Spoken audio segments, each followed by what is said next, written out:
जैसे तोरो आँखी रे मोरा की बिचला चोरी चोरी चुरा मोरो हार चोरी ऑल डे ऑल नाइट करबो मस्ती गोरी लिखे दिल तोरो मोरो love story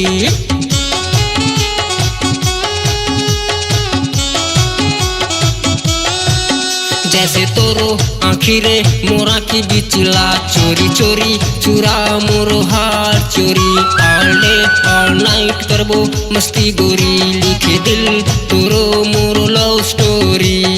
love story love story तोर बिना मन लागे ना मन हुए हलचल ऑल फिनिश ओनली तोर पारी हाय रे मोरो ड्रीम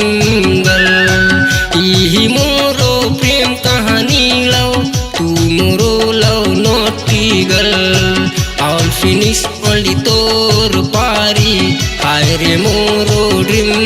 गर्ल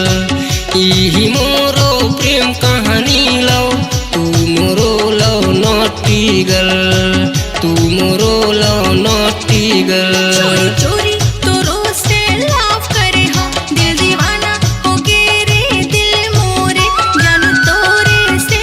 मैं प्रेम करे हो तोर बिन धक धक करे दिल तो मोरो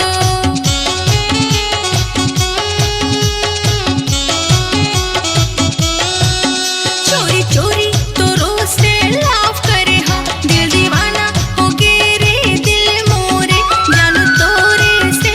मैं प्रेम करे हो तोर बिन धक धक करे दिल तो मोरो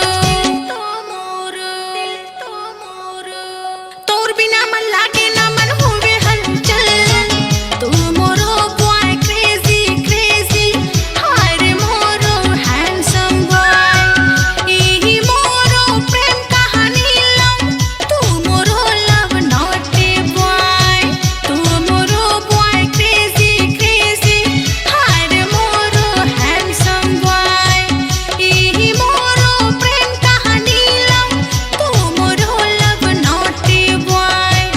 तू मोरो लव नॉटी बॉय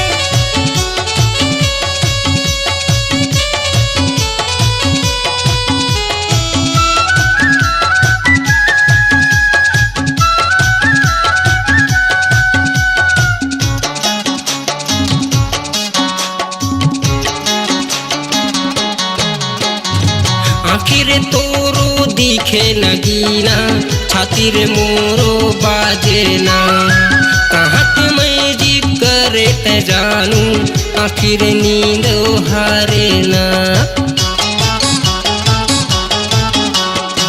पागल तो देखे प्रेमी तो देखे लागे ते देखे आवारा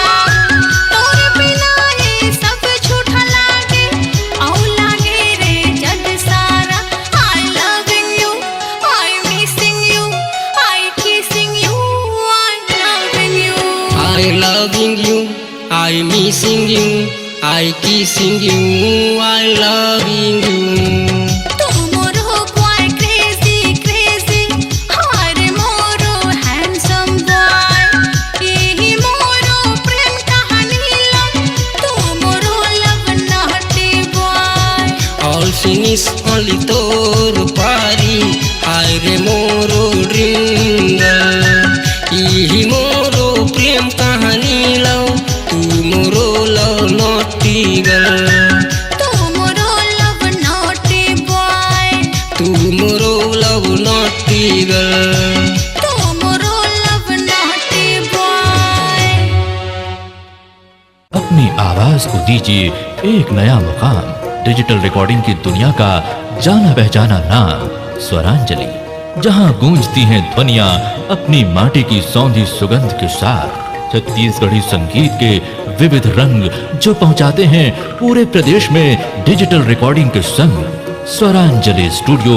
नेमीचंद गली नंबर 2 गंजपारा रायपुर।